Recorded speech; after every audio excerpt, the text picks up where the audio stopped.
I think I along with another handful of people not related to the film industry, I feel like I owe them my life because they have shaped and they have shifted the trajectory of my life that's led up to this point.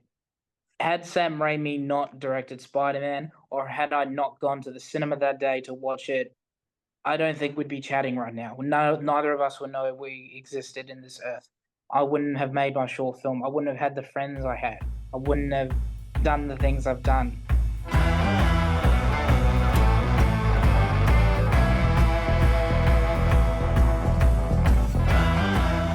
Okay, my name is Michael Guerrini. I'm from Perth, Australia, but I am of Greek and Italian descent. I've been fascinated with acting and filmmaking since I was 5 years old. When I saw Spider-Man for the first time, the 2002 one, and when I was fascinated with Spider-Man, I asked my granddad, "But what's that?" And he said, "That's acting."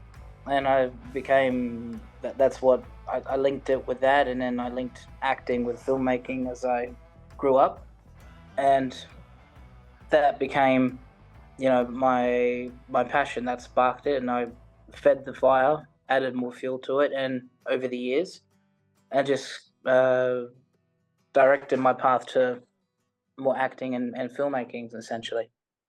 All right, so we can say that Spider-Man, the movie, is like was the trigger at that time. Yes. Okay, and you pursued the continue that way. Yeah. Yeah. Okay. Have you been to the film school or not after that? No, not.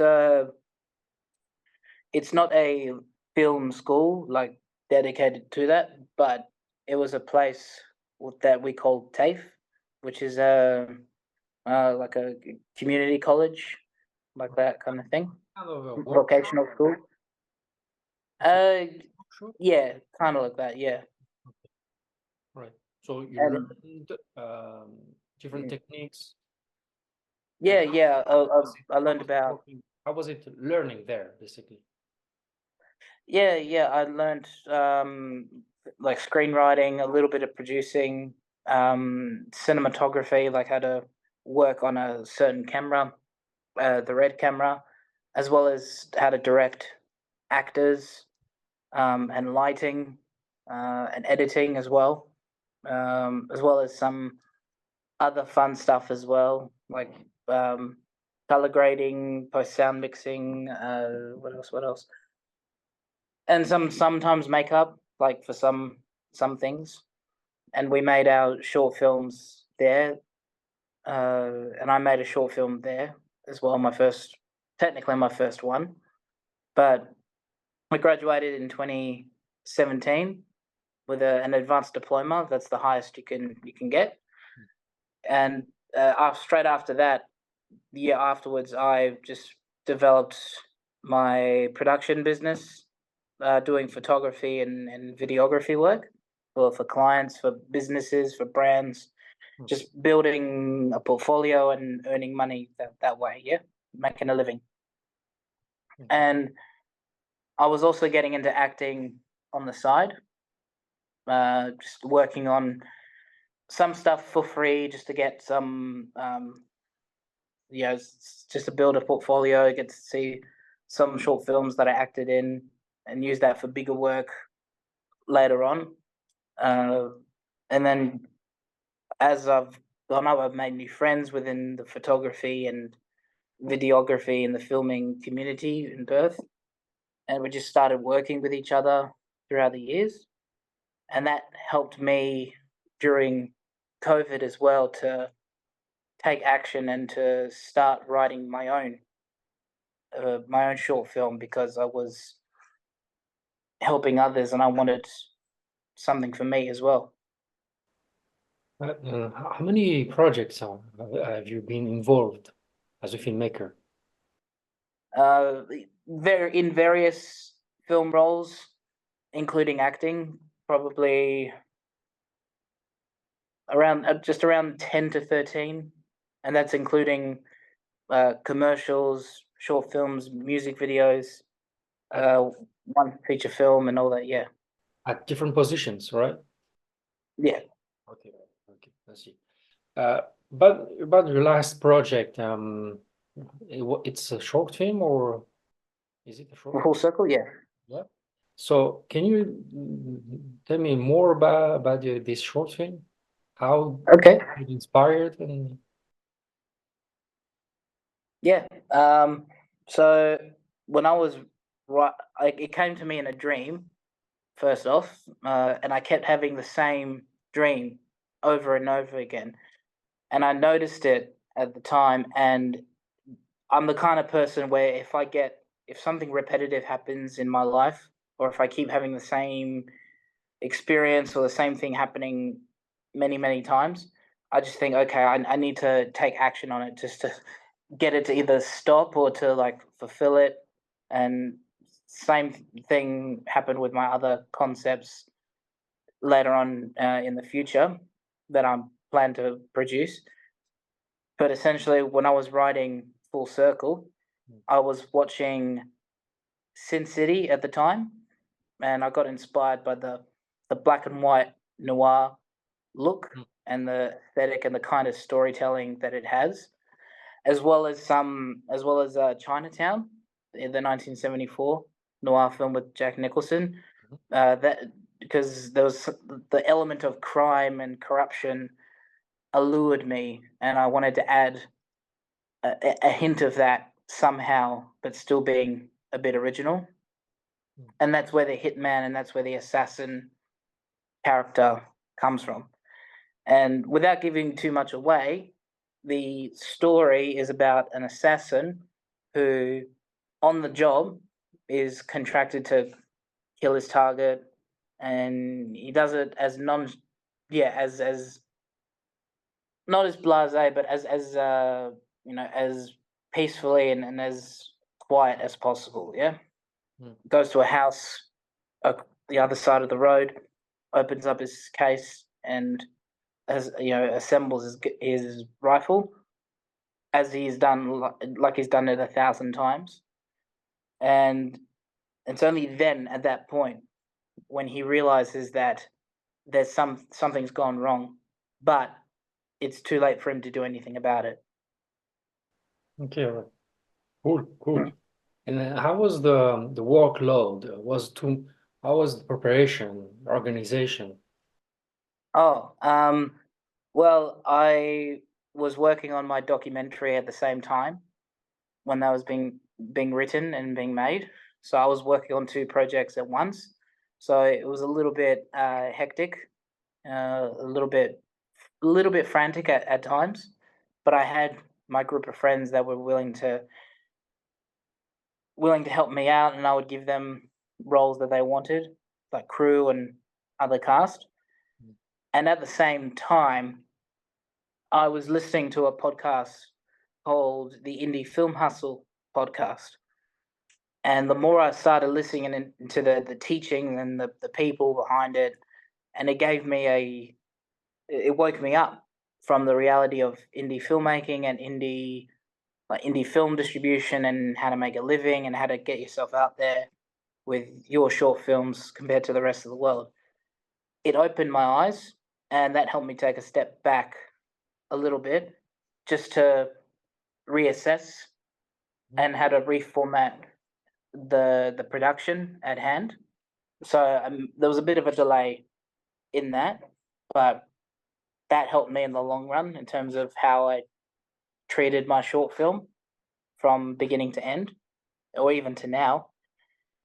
And when it came to casting, I knew an actor from Perth as well named Ron Arthurs because I edited a film that he was in, and he, in terms of looks and performance wise, he suited the character that I had in my dream and in the script.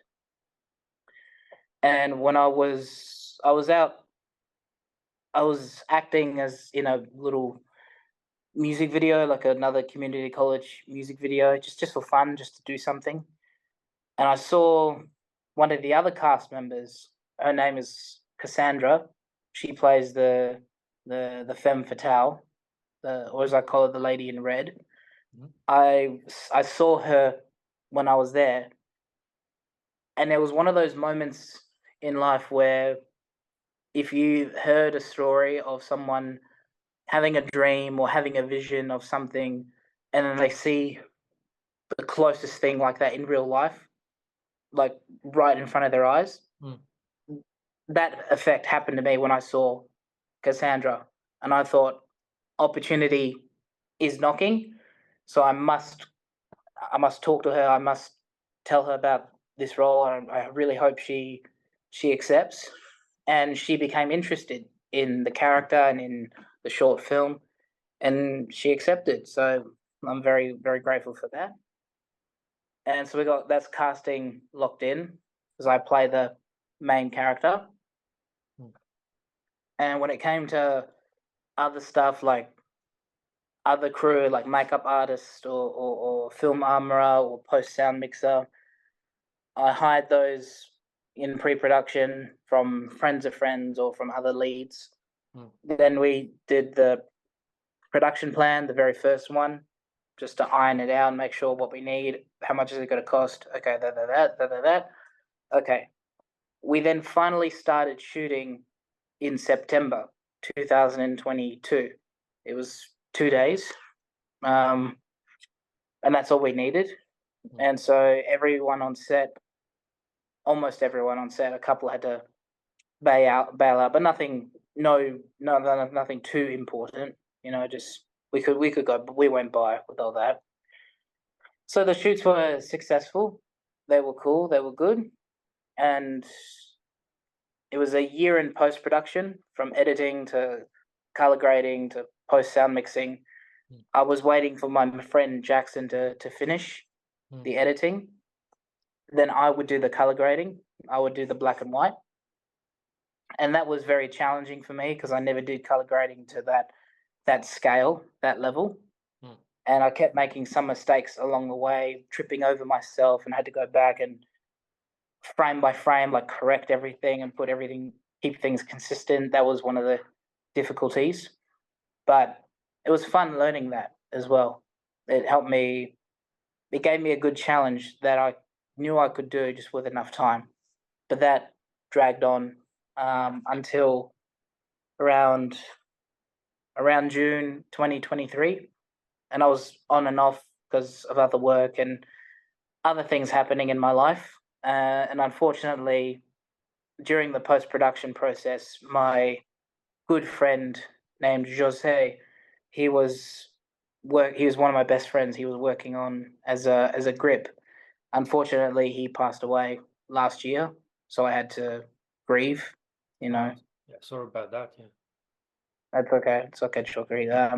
But anyway, so I needed to carry on, and then once the film itself was finished, I was working a little bit more, saving up some more money because I wanted to book a screening and order some merchandise and to make it a private screening so that it could be ticketed, and then I can spread the word. And so that happened around October. I had about 3 or 4 weeks to market it and let people know, but I had about just over 2 hours of time to hire the place, the cinema. And I thought for a 5 minute short film, that seems like, that doesn't seem practical. So to help with that and to help draw more of a crowd, I put up a Facebook post on all the film groups in Perth, asking if there's any filmmakers here if they want to submit their short film into this screening I'm doing. And I made it so that it's free if they want to do it, but as an added option, if they contributed their share to the screening fee, we'll give them their cut of the profit from the end of the night. Mm. And now, though, unfortunately, there was no case with that for me. It was me and two of my executive producers on the short film, my two friends, we equally, both in terms of the screening cost and the cost of the merchandise we were going to sell that night, to we covered it on our ends, and we, at the end of the night, we, each of us, the reception was very good. We had a lot of people entertained. A lot of people seemed to love it. The experience had high praise all around. And in terms of economically, we, each of us, as in like me and my two friends, we had about $300 profit from that night. So that gave me some hope down the line that we actually can make money with short films. We can earn a living without just having to put it onto YouTube and hope our channel is popular enough to get monetized and meets all the standards and all the policies and all that stuff. So it got me thinking outside the box. And from October to now, I was doing more of my homework on short film distribution, film marketing, just in general, documentaries, short films, feature films, online web series, all that, right? And I was doing my homework about on how otherwise to market my short film, who was my audience, and what's the most maximum way to target it, and how do I budget my marketing expenses for full circle on social media and otherwise. So the way I went about it is I created 2 Facebook ads, one focused in Europe and the other one in all of the Western countries: Australia, New Zealand, South Africa, US, Canada, England, Scotland, Ireland, all that, right? $5 a day for a month. Just let that do it there. And then I created another list of other social medias that I'm going to pump money into to get more views. And so in parallel, simultaneously, I found out about other video platforms that are becoming more popular, that you can also put your short films in that are also monetizable and not just YouTube. So like Gumroad, Vimeo OTT, Rumble, BitChute, Shorts TV, Shorts of the Week, Vidiverse. That's a new one. Minute Shorts. What else? CubeStream, Ultivod, plethora of short films. And what I did was I created a link tree, copying and pasting all the URLs. But in some of the platforms, you have to like put a price tag on it because it's a digital download, not just a stream. Yeah. And I was thinking, like, it's my first short film, so I thought it was a bit unjustifiable, and it was 5 minutes long, so it was a bit unjustifiable to put $5 or $10 on it, because that would turn people off and turn people away. But at the same time, it's worth more than $1, so I'd put $2 or $3, depending on the site, and just put it there. And then I created the first Facebook ad, putting the Linktree URL on my social medias, and then pumping them up and then I was putting them on multiple film groups on Facebook around the world where I can promote, where I was allowed. And that's how I did it there.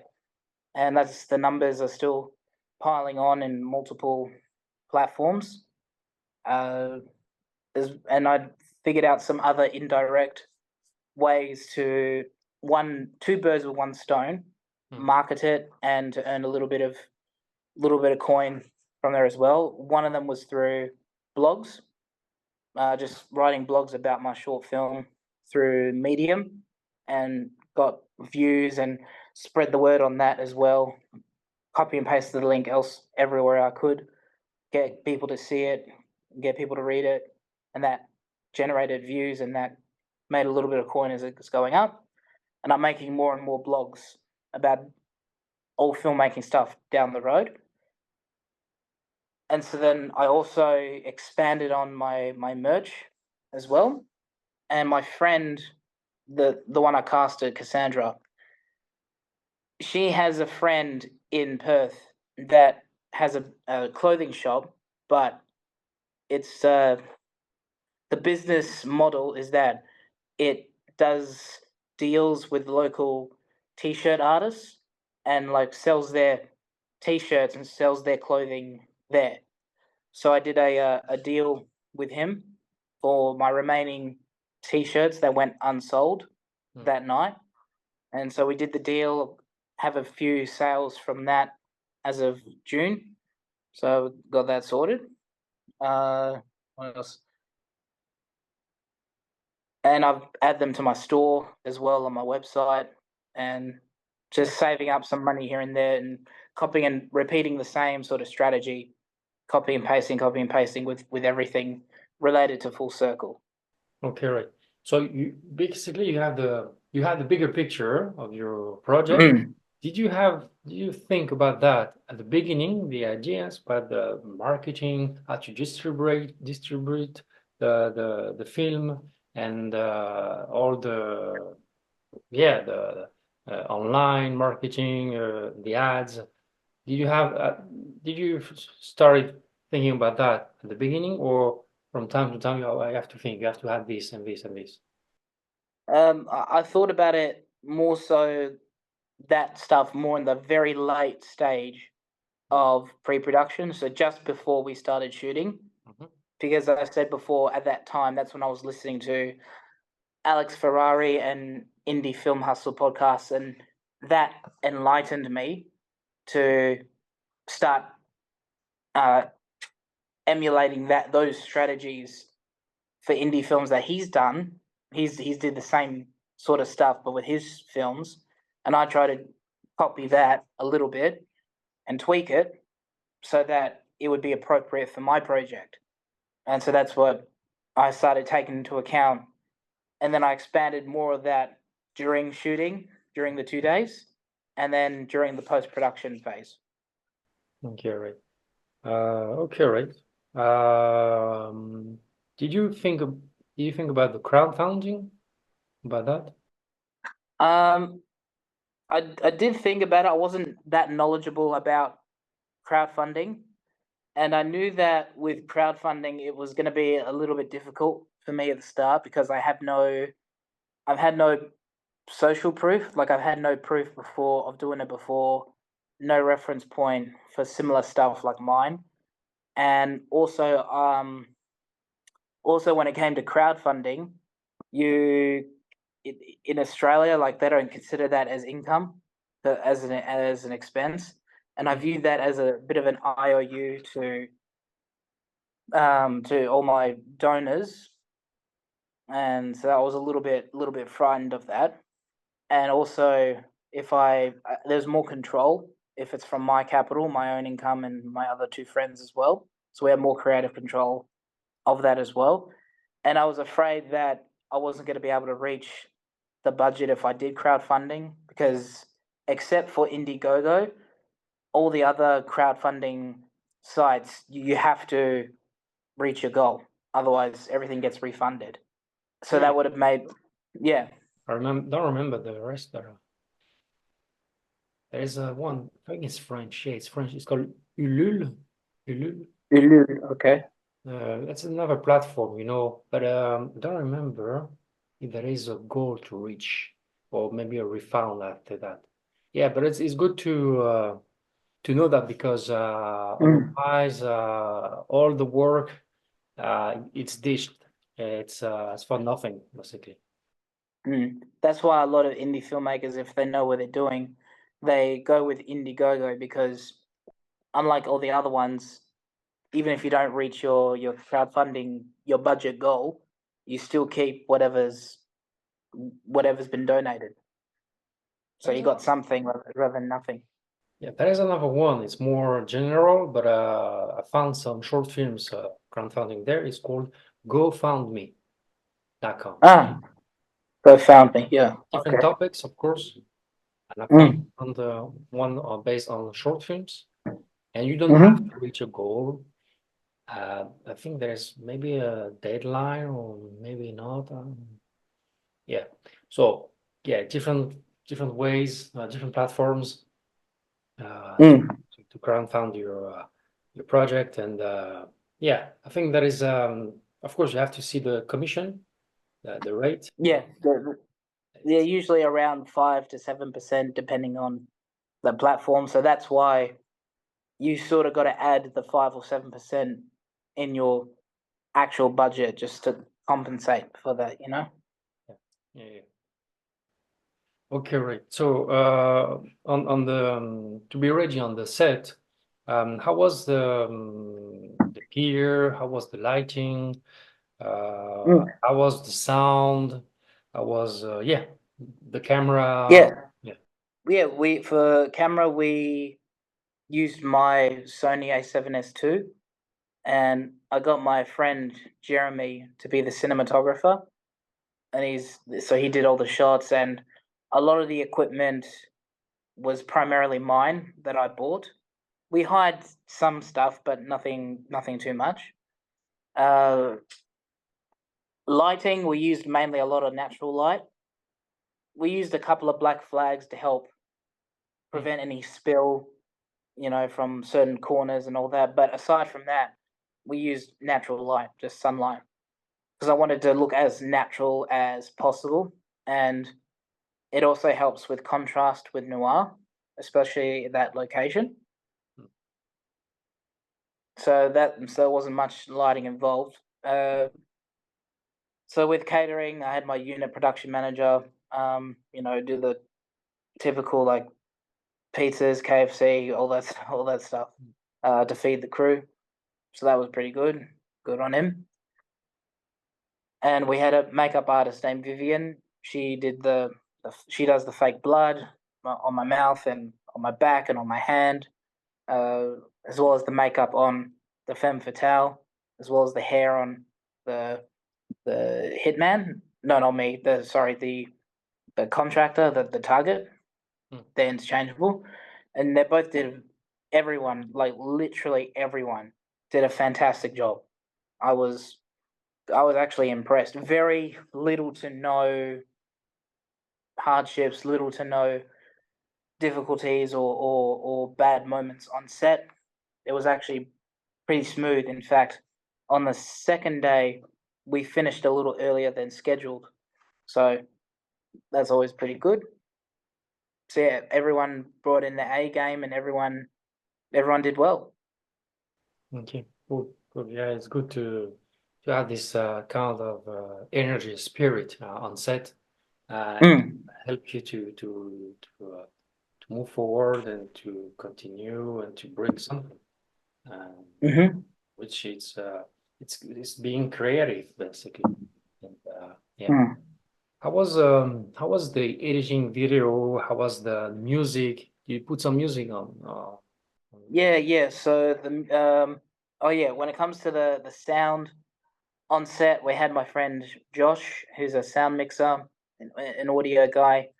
He recorded the diegetic sounds on set, so the dialogue, the opening of the car door, the case, the rifle, and all that.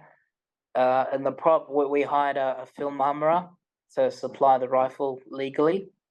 And when it came, we had a Foley artist named Andrew Sanjanidi. He's brilliant. He's really brilliant. He could paint a brush with his ears. I don't know how, but that's how good of an audio guy he is. And he found the sources, and he also manually created some Foley sounds, like the car door opening and shutting, the clacking of the rifle when it was being assembled, and he found other sources like the rifle shot, the telephone call, like the telephone sound, and all that. And we had a post sound mixer named Callum Davidson. Mm, I I forwarded all the stems, all the audio files, and the final part as a reference so that he can export an audio sequence with everything in sync and all levels checked. And he did a very good job on that as well. And I sourced the music from Artlist, and as I put in the keywords for what I wanted, literally the fifth song on the list of potentials. I was listening to every single one, but it was legit the fifth one that I wanted. It was perfect for the 3/4 of my film. And then for the credits, I think it was the seventh or the eighth. Yeah, it was either the seventh or the eighth song on Artlist. And I downloaded those two, immediately gave it to my post sound mixer so that he can put it in on the timeline. He then exported the final audio timeline to me, uh, and I forwarded to my editor. We then put it together, master locked it, and then we exported it with everything, both HD and 4K copy, and different aspect ratios just in case, as safety, and that's about it. Yeah, based on the editing, how was it was difficult? Did you do it or did you supervise it or Yeah, so I 75% of the time I supervised it because I've seen my friend Jackson's editing work and I trusted him enough. He knew my vision enough to like go ahead without a lot of my supervision. But in the times when I was there, he'd go and do it. He'd do a draft, and then I'd give him notes on there, like, yeah, can you add like 2, 3 more frames in this shot, and then minimize 3 or 4 frames in either the next shot or the shot after that or whatever. Just like those little clues, just to help him with the pacing. And also, I got my mates. We also did audio dialogue replacement as a backup, just in case the audio we collected on the day for my dialogue and all else's dialogue was not up to scratch. We booked my mate's studio, the Foley guy's studio. We got all the cast to come in and do their lines, re-recorded them. We added them into the the final mix, and so everything sounded crisp and clean, and all the effects was all pretty good. And we all composed it into the timeline, Callum included. One single audio file, just placed it into the original timeline, and then exported everything straight out there. And then straight afterwards, I put them into my hard drives, and then went on to budget for the screening. yeah. How long does it take from the preparation? You said the shooting film will be it was 2 days and post-production was 1 year. Yeah, roughly 1 year. Yeah, So the whole full project took you but about about 2 years. 2 years. Yeah, Yeah, yeah, that's an average. Yeah.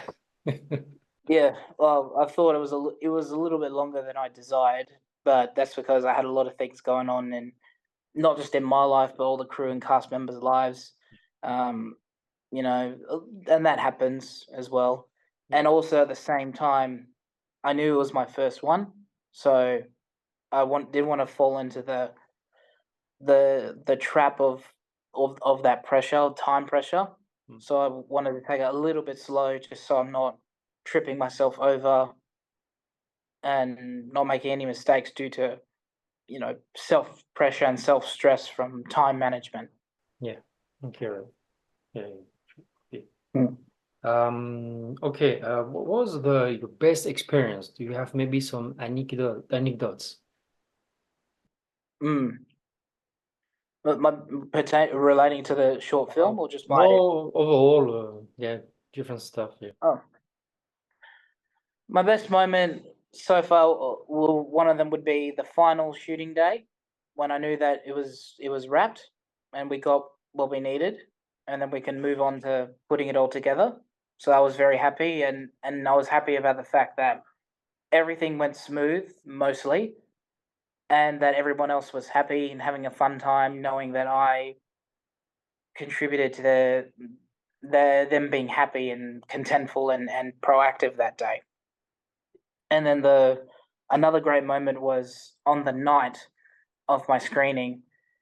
where at the end of the whole thing, we had about 7 short films submitted to be screened, but all before mine. Mine was the very last one. And at the end of it, we had high praise, round of applause for the standing ovation for like over 2 minutes, which was brilliant, and had a Q&A straight afterwards. A fair few amount of people had questions that we got to answer, so I felt good knowing that that's my first time, and it was a roaring success, and that gave me the confidence to do the same thing for later projects and more confident in myself and more secure in myself in what I'm doing. The last question was about the experience, best experience, the anecdotes, and now we're gonna talk about have you always wanted to do this job, or can you make a living, or do you have to branch out? Or... Yeah. So yeah, to answer that first question, I've always wanted to be initially an actor, but as I grew up and as I understood more about that industry, the acting profession and the filmmaking profession, they go hand in hand. And I was equally as passionate and enthusiastic about being behind the camera as I was in front. So it was an equal passion on that front. So I've always wanted to be at least a director or an actor. And I started recently seeing the allure of being your own indie filmmaker and your own, not a one man crew, but just like your own filmmaker and even a producer of to as a necessity to get your projects going, or maybe even get a project going that you have been involved with because it's, say, your friend's project, or maybe you're really interested in the story and you really like the concept, so I became a producer in that aspect. So there's a couple of new examples in my life right now where that's the case. But yeah, I've always wanted to be an actor and director.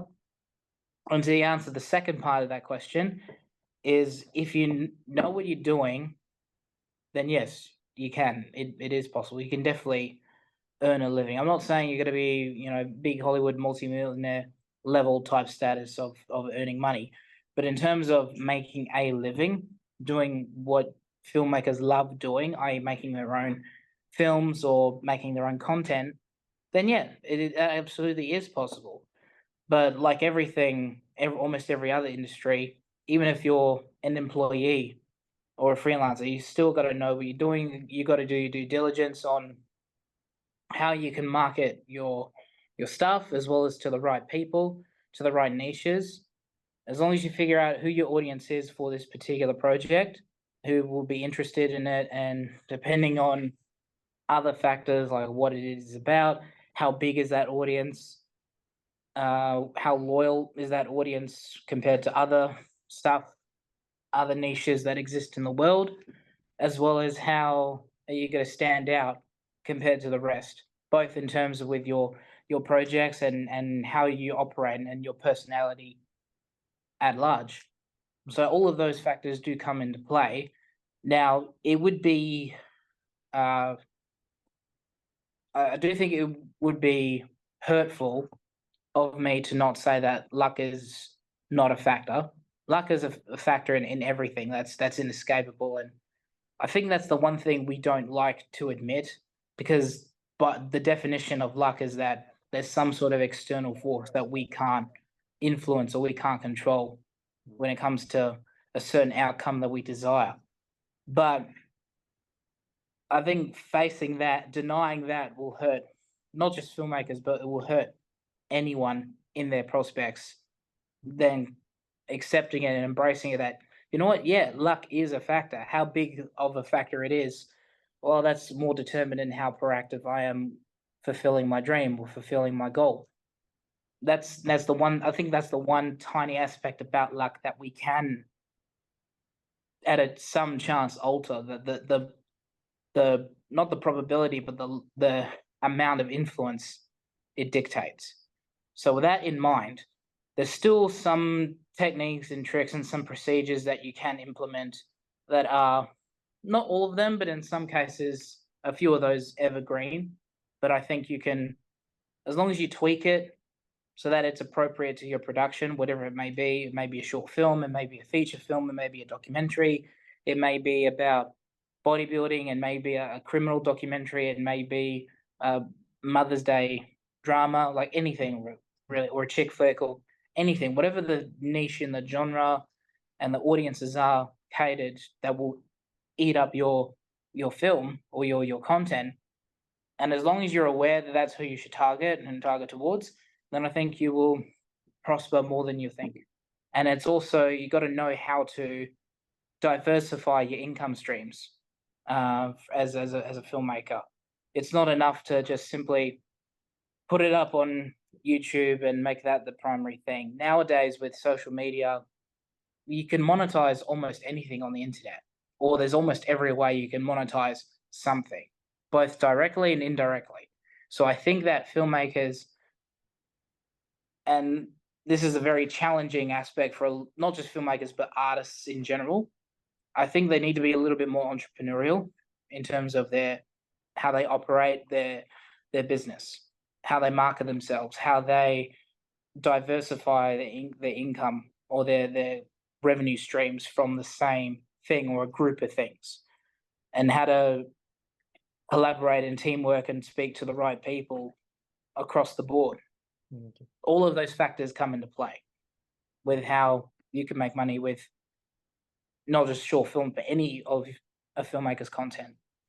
All right. Do you think do you think a filmmaker needs to diversify different kind of streaming services in order to have a income, basically? I would say yes, because if you're an indie filmmaker, unless you're a bit of a household name or a bit of a brand name, you don't really have much bargaining power to drive traffic to one specific Mm, streaming platform that you feel the most confident about. You really got to shotgun it mm, everywhere that is acceptable as possible in terms of monetization. And funny enough, economically, like with streaming services, so things like Netflix, they don't pay royalties for one.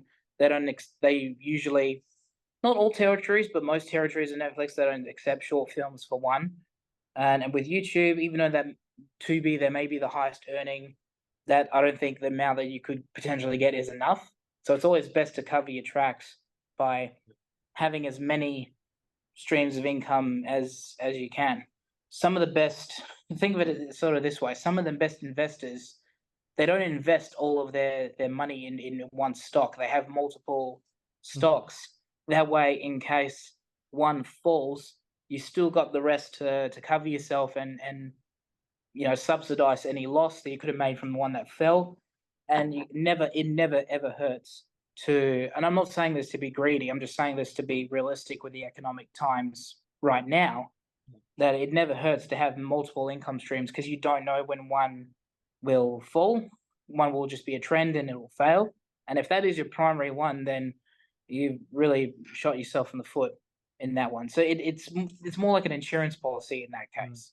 Just it's always best to do that. Because I was thinking about, you talk about the Gumroad. I know that one, it's a independent streaming service. And I Mm, was thinking you can share the link as much as you mm, can, of course. So do you think one streaming service is not enough to share the link? Because the more you share, and the more mm. because it's like fishing, basically. No. Yeah, I get it. Yeah, exactly. But and also because newsflash, not everyone watches YouTube. There's actually a handful of people I personally know whose primary source of content isn't derived from YouTube. It's derived from Rumble or Vimeo or Dailymotion or BitChute. And a view is a view. And when you compound it, obviously that's what's going to make a difference. So, and limiting yourself to, think of it as like McDonald's, right? I know it's a bit of a poor comparison, but do you think McDonald's would be the way it is right now if it just had one store? Yeah, you got a So I point. think you've got to implement a similar strategy when it comes to, um, yeah, when it comes to exposure and getting your name out. And Okay. any income that's maybe associated with it to do that. Okay, right. I see. So to increase your chances to have more income, you have to multiply different streaming services, right? Yeah, I would say that's correct. Yeah. You're right. All right. Good to know. Can you tell me about your film festival experience? Yeah, sure. So I submitted I submitted as many as I could within my budget. It's like a couple of thousand, so that's all right. I mainly went for the ones that had at least some sort of prize reward money. Not because I feel like greedy or anything. In fact, I was actually gonna, if it was a case where I did win some prize money from a film festival, I would allocate it to most as residuals to my cast and crew and my producers.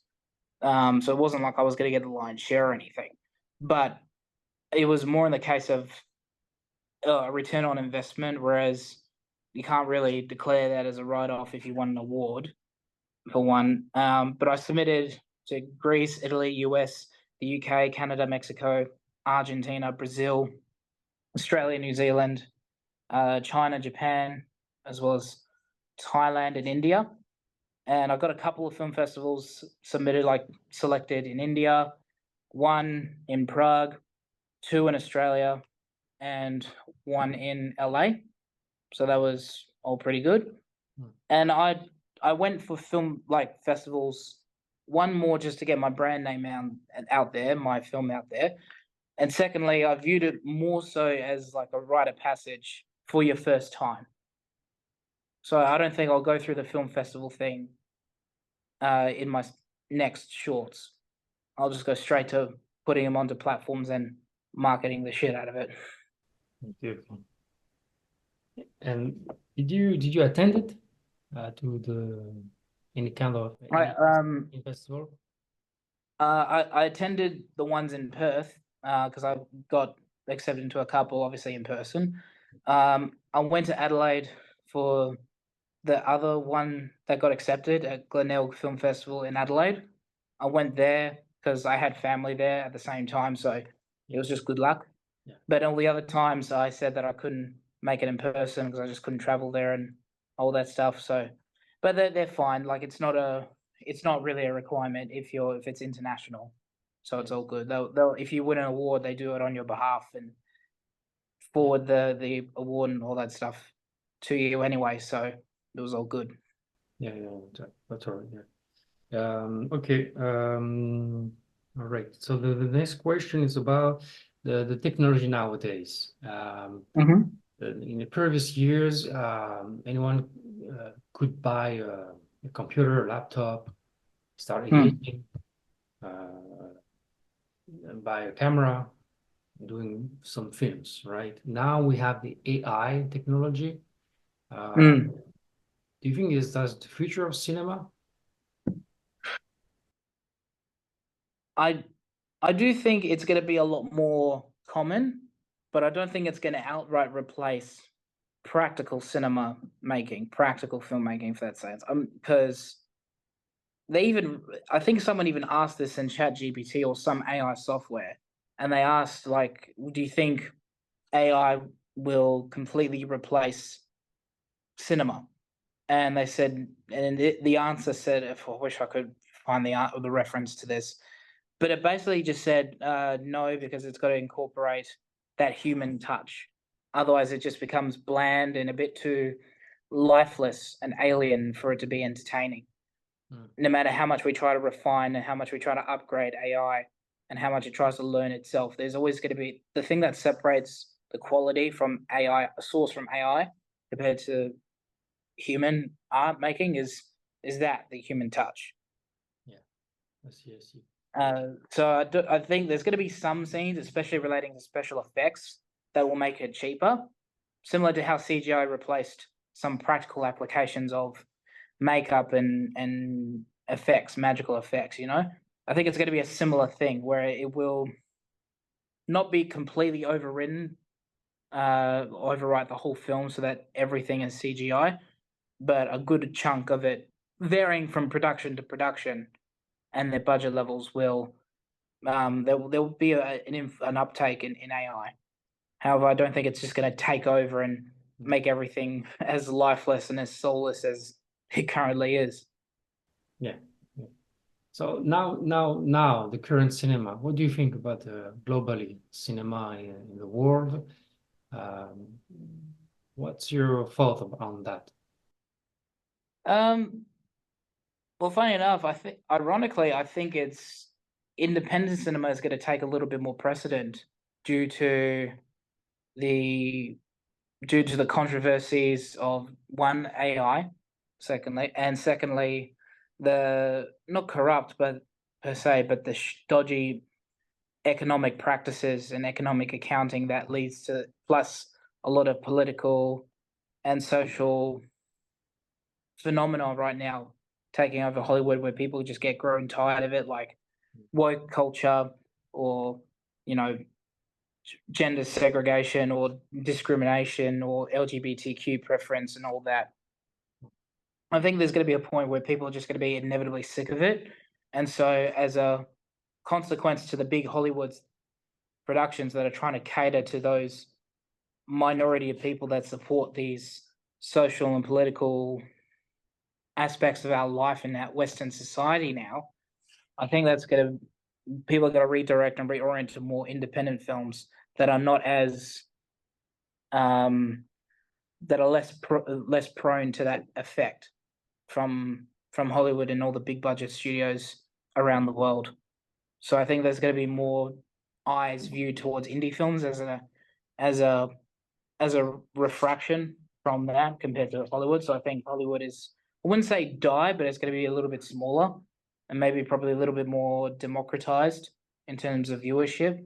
I think I could always be wrong in this, so but this is what I believe will be. And so, and not just in America, but also in Europe, in the UK, maybe even Asia, and like with stuff like Korean and Japanese, not even just anime, but just like Southeast Asian and Indian productions. They are getting more viewers across the oceans now compared to the just limited things or just being a limited niche to small diasporas in Western parts of the world. So I Yeah. think it's going to be the eyes are going to be more, and the circles are going to be bigger around the world in those aspects. And I think the shift in that business status of Hollywood, I think that's going to be more shifted more towards either another part of America or maybe even in little chunks outsourced out to other stuff like UK, Australia, maybe Canada or New Zealand, or maybe even France and Italy and maybe even Greece even. Like who knows? Yeah, it's already started, in Toronto, in Canada, or and even in Atlanta or New York City, Mm, yeah, it's all, but Vancouver as well in Canada. mm. A lot of productions happen there. So yeah, it's Yeah, I heard Canadian productions are increasing, are booming right now, and and so Australia as well. Funny yeah, enough. yeah, sorry, I remember the Matrix, the first, Mm, even the rest was produced in Sydney, and mm. Well, funny enough, I had a directing teacher when I was at TAFE, my community college. He was one of the BTS photographers for The Matrix and Mission Impossible 2 because he was living in Sydney at the time. okay, right. Cool, cool, good to know. Anecdotes. Yeah. Cool. We talked about the current cinema. I was like thinking about the audience experience. Mm, Because we watched a lot of movies at home as well. The streaming services and mm. going to the theater. What is do you think what is the audience experience? What is maybe some things to improve, or is it worth it to go to the movies, do you think? Oh yeah, I still think it's worth it to go to the movies. You'll hear a lot of cynical comments about saying like, "Oh, theater is on its last legs or it's about to die because people can now buy these projectors cheaper than they were 10, 20 years ago and just have a big cinema experience in their own room. But I don't think that's going to be 100% completely the case. It's kind of like saying, well, who's going to go to a cafe or a restaurant when we can just cook our own meals at home? It's a similar thing, but that doesn't stop people going to restaurants and cafes. In fact, I think people now nowadays with the cost of living crisis with groceries and stuff, I think people are frequenting more cafes and restaurants just because they're a little bit cheaper or something. That's a phenomenon sort of happening right now. So in terms of, I don't think cinema's going to die. I think people it's going to be a little bit smaller, a little bit more condensed and specific, kind of like Broadway, where I think the tickets are going to be a little bit more expensive, not too much, but a little bit more. But they're going to up the experience even more than what you would normally have at a cinema going event right now. And I'm not talking about like a film premiere. I'm talking like an actual going to the cinema experience that you can have on any day. So yeah, I don't think cinema will truly like completely go extinct. If TV didn't kill cinema going, I don't think things like COVID or cost of living will kill it. Yeah. I was in London.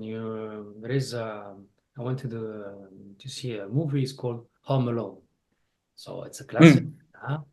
And actually, there was a lot of people with kids, and because it Mm. was immersive, the decoration of the room, screen room, was based on Christmas. There was a small on the corner, a bar. You can order hot chocolate and different kind of stuff, popcorn. You have the bean bag. You can sit on it, and you have yeah, there is this atmosphere. Is dedicated to that. So talking about the audience experience improved in that way, right? Mm. So yeah, so maybe you talk about referencing, you refer to the what's it called? Yeah, the Broadway experience. It's kind of a little bit cheap, a little bit expensive, but it's worth it. Mm.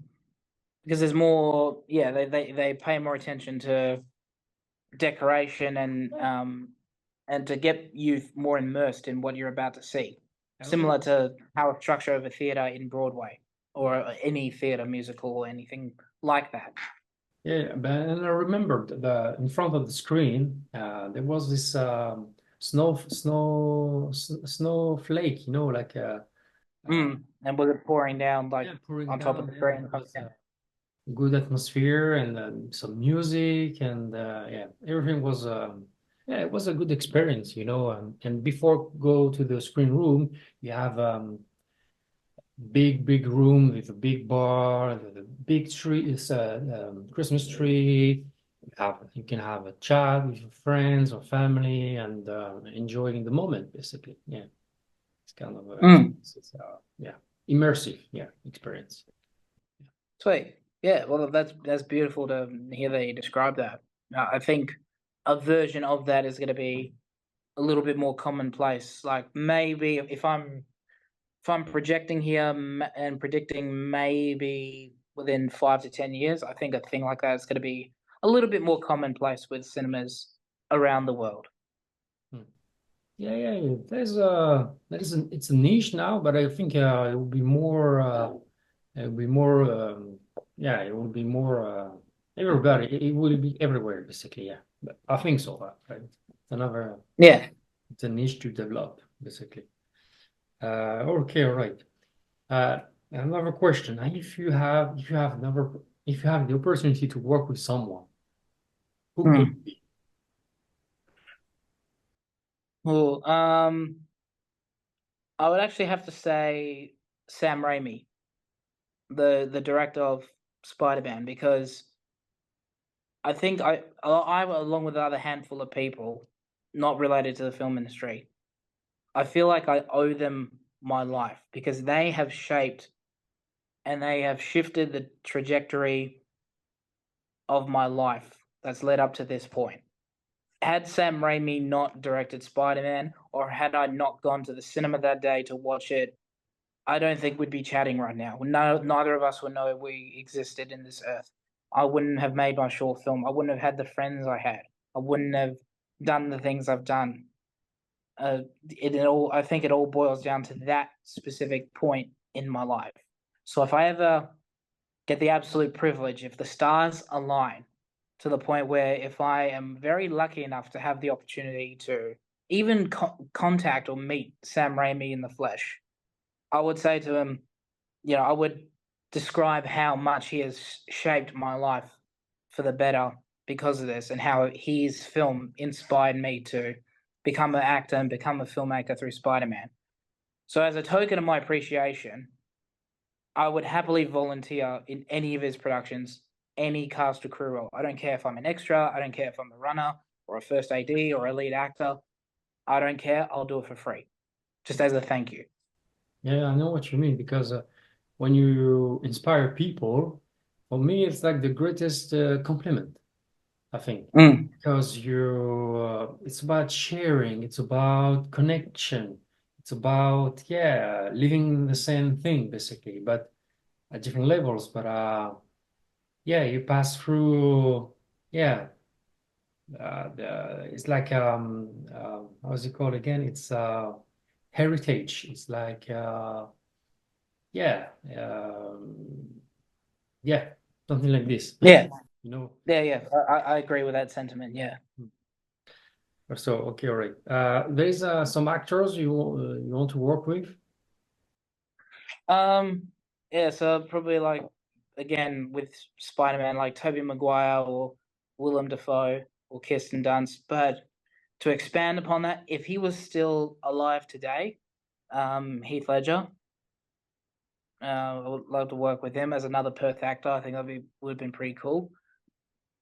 As well as for actors, yeah, probably Heath Ledger. No. And I guess someone along the lines of like, Russell Crowe as well.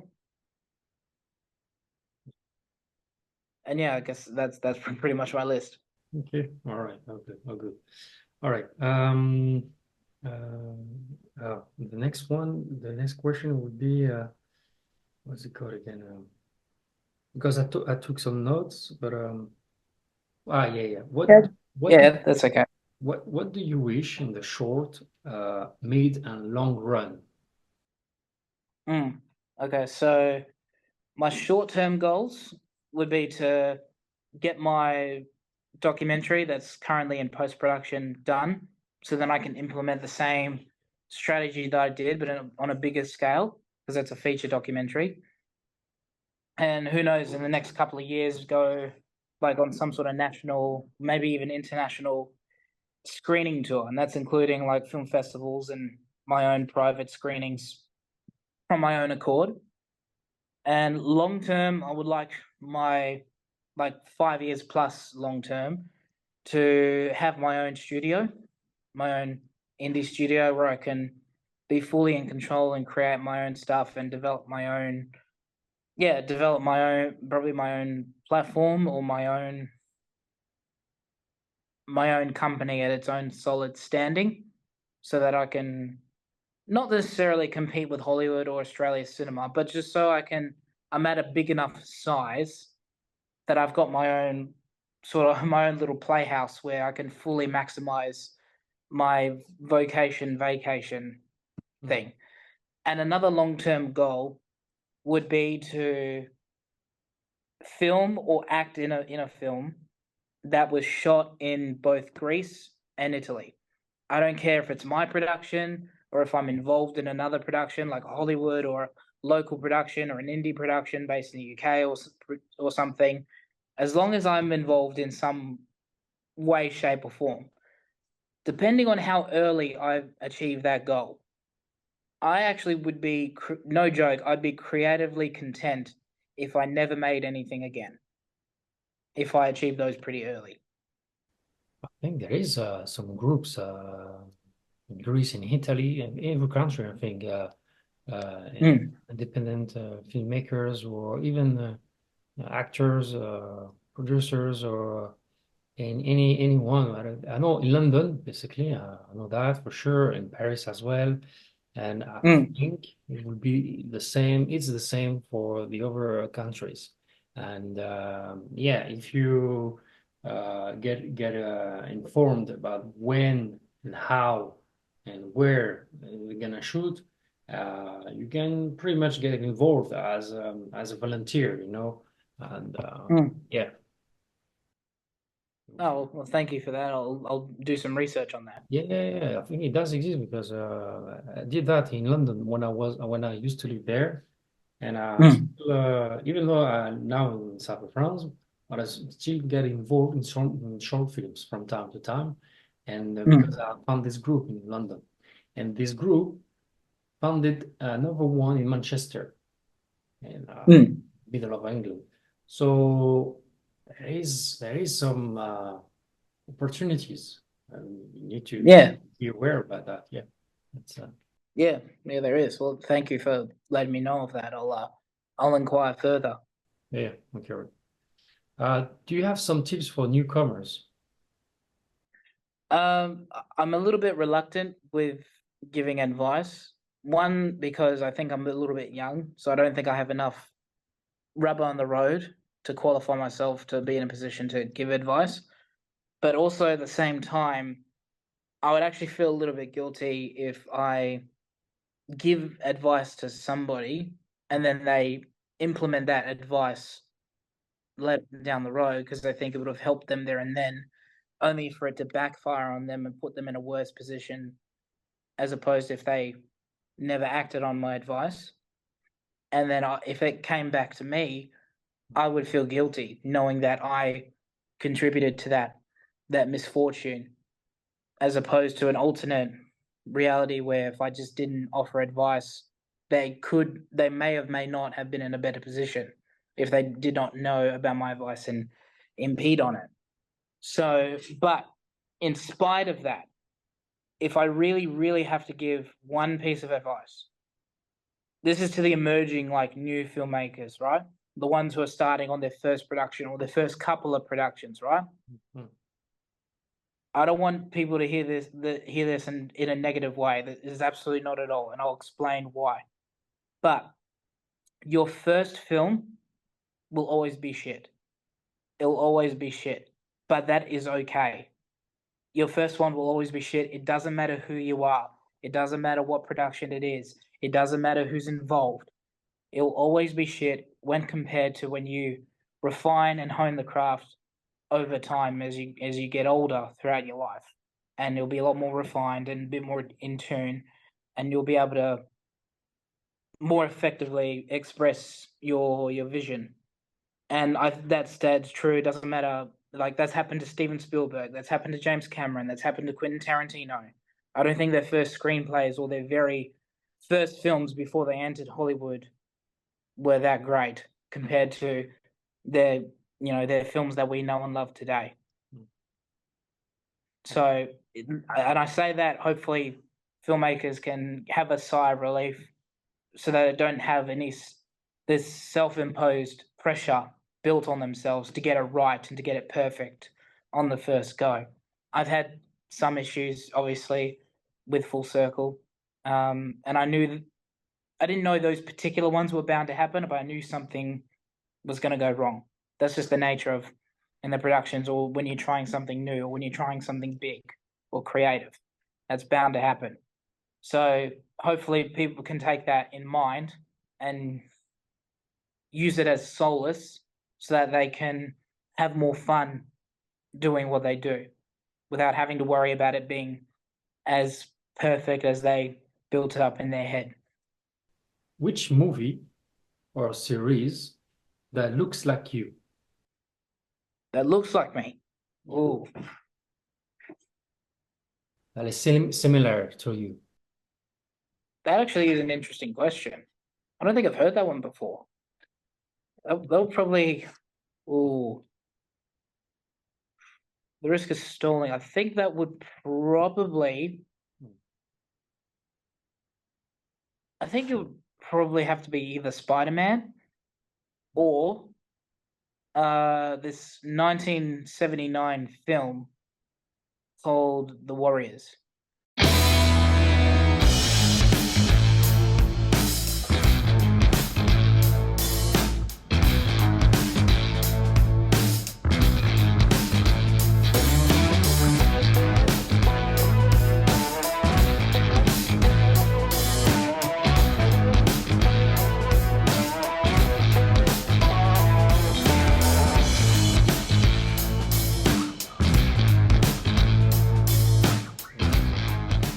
Last one. I think I'm at peace with what I've said, but for those who are interested in wanting to watch my full short film Full Circle, yeah, I'll be sure to let it know. Just follow Yoko Productions on my YouTube channel as well as my social medias. Feel free to get in touch with me if you can, and we'll inquire further. We'll talk more about that. And yeah, otherwise, I hope you watch Full Circle as well as the rest of my future content throughout the years. And I hope you enjoy it.